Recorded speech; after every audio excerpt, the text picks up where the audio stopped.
Hello everyone. तो आज हम पढ़ेंगे टीआरएनए के स्ट्रक्चर और फंक्शन के बारे में। तो बेटा आरएनए जो होते हैं वो 3 टाइप्स के होते हैं।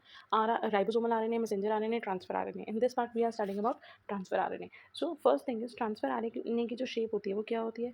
क्लोवर लीफ स्ट्रक्चर होता है या शेप होती है। ठीक है, तो इस टाइप की जो शेप है इसको हम क्या बोल रहे हैं? Clover leaf shape. एंड ये जो शेप का मॉडल था it was given by sir Robert Holi in the year 1965।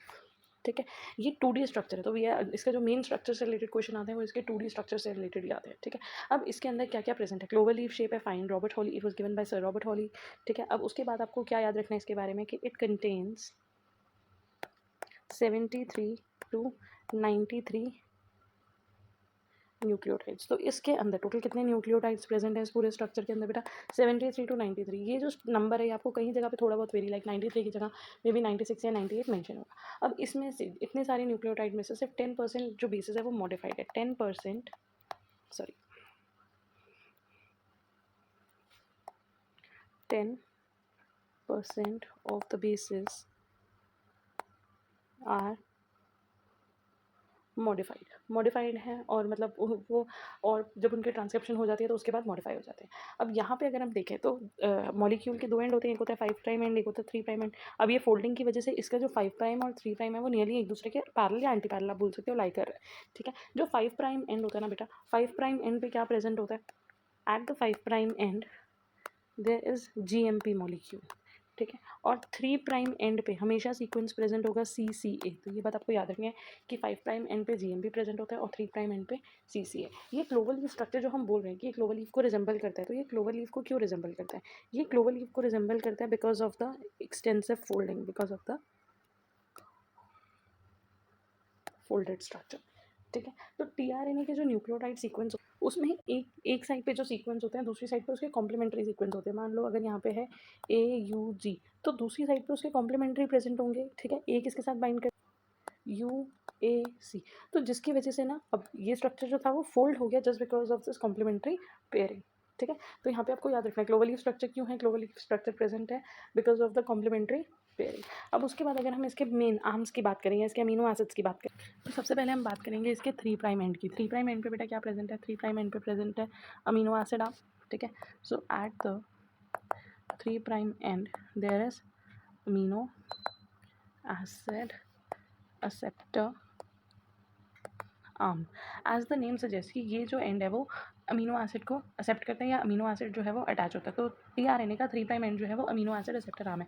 क्यों एक्सेप्टर आर्म है? Because amino acid attaches to the 3 prime and.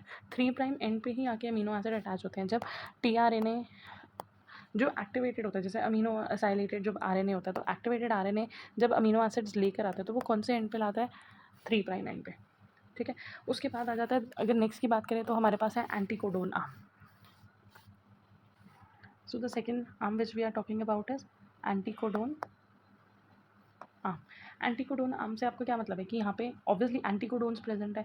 तो जो कोडोन एमआरएनए पे प्रेजेंट होते हैं, हमें पता है कि एमआरएनए के ऊपर कोडोन्स प्रेजेंट होते हैं, उनको रीड करके जो टीआरएनए पे एंटीकोडोन होते हैं उससे रिलेटेड वो प्रोटीन अमीनो एसिड्स जो है वो अपने पास कैरी करते हैं। तो ये जितने भी एमआरएनए के ऊपर कोडोन्स है उससे रिलेटेड जो एंटीकोडोन्स है वो कहाँ पे प्रेजेंट है? वो प्रेजेंट है इस रीजन में, एंटीकोडोन वाले रीजन में। तो anticodon region interacts with the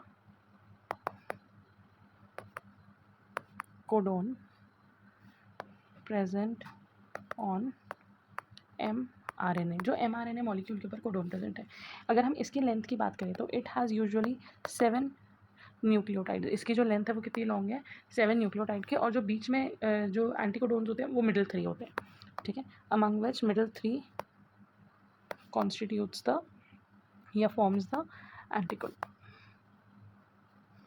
ठीक है, अब नेक्स्ट अगर हम बात करें तो नेक्स्ट हम बात करेंगे इसकी टी आर्म की। टी आर्म को अगर आप टी आर्म को देखो तो टी आर्म को हम बोलते हैं टी साई आर्म। ठीक है, this is T psi C arm. यहाँ पे टी जो है, टी रेफर कर रहा है राइबोथाइमिडीन को, क्योंकि राइबोथाइमिडीन। ठीक है जी, साई जो है सूडो यूरिडीन। तो हमने पढ़ा था भी, मैंने आपको बताया था कि कुछ मॉडिफाइड बेसिस प्रेजेंट होते हैं, और सी रेफर कर रहा है क्योंकि यहाँ पे कार्बन कार्बन के बीच में बॉन्ड है। So there is an unusual bond between carbon carbon of the base and ribose. तो राइबोस और कार्बन बेस के, नाइट्रोजनस बेस के बीच में अनयूजुअल कार्बन कार्बन बॉन्ड है, इसलिए इस आम को हमने नेम दिया टी साइडी। टी मतलब राइबोथाइमिडीन, साइ मतलब pseudouridine. So these are the modified bases present over है। अब इस आम का काम क्या है? इस आम का काम है राइबोसोम बाइंडिंग लूप। ये वो लूप है जो राइबोसोम से बाइंड करती है। टीआरएनए का ये वो पार्ट है जो राइबोसोम के साथ अटैच हो रहा है। और जब ये राइबोसोम के साथ अटैच होते हैं तो राइबोसोम के आपको पता है कि 2 यूनिट्स होते हैं, one of them is smaller unit and the other one is larger unit. So it interacts with the और it binds with the larger unit. ये किसके साथ बाइंड करता है?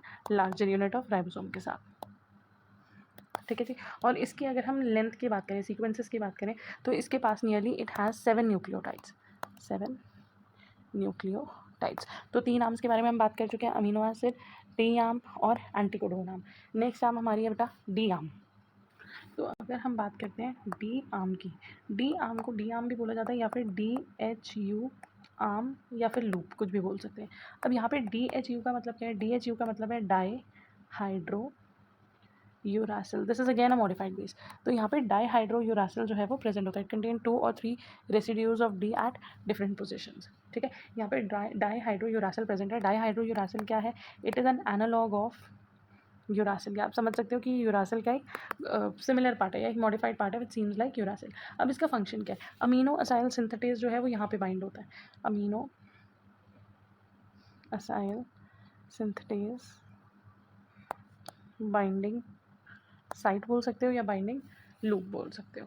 ठीक है, तो एंजाइम जो है अमीनो असाइल सिंथेटेज, वो आके टीआरएनए से कहाँ पे बाइंड कर रहा है? वो आके बाइंड कर रहा है डी आर्म पे। जब वो एंजाइम आके यहाँ पे बाइंड करेगा तभी अमीनो एसिड आर्म जो है एक्टिवेट होगी और यहाँ पे अमीनो एसिड आके अटैच होंगे। ठीक है, उसके अलावा अगर आप, तो यहाँ पे एक चीज़ आपको याद रखनी है कि अभी तक जो भी हमने आर्म्स पढ़ी है उसमें से डी आर्म और ये T arm, they play an important role, a very important role in folding. तो बेसिकली जो टीएनए का ग्लोबली स्ट्रक्चर है, ये जो फोल्डिंग हो रही है वो फोल्डिंग बेसिकली किसकी वजह से हुई है? वो फोल्डिंग बेसिकली हुई है डी आर्म की वजह से और टी आर्म की वजह से।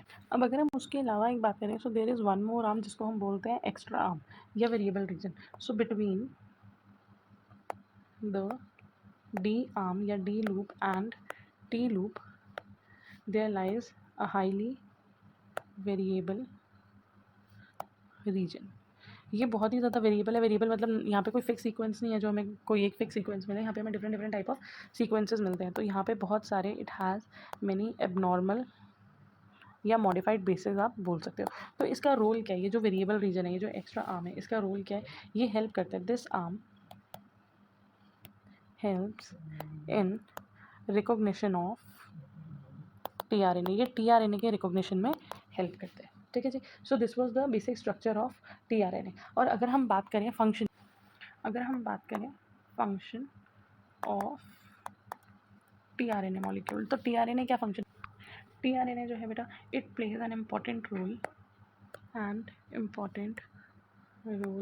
इन प्रोटीन सिंथेसिस। तो प्रोटीन सिंथेसिस बोल दो, प्रोटीन बायोसिंथेसिस बोल दो या ट्रांसलेशन बोल दो, उसमें टीआरएनए जो है वो बहुत इंपॉर्टेंट काम करता है। क्यों? क्योंकि टीआरएनए अमीनो एसिड कैरी करके लाता है राइबोसोम तक, या आप बोल सकते हो एमआरएनए तक। और हर अमीनो एसिड के लिए जो टीआरएनए होता है वो स्पेसिफिक होता है। So tRNA is specific for each amino acid. इसका मतलब है अगर मिथियोनाइन को लाना है तो उसके लिए एक डिफरेंट टीआरएनए होगा, एलानिन को लाना है तो उसके लिए डिफरेंट टीआरएनए होगा, ग्लाइसिन को लाना है तो उसके लिए डिफरेंट टीआरएनए होगा।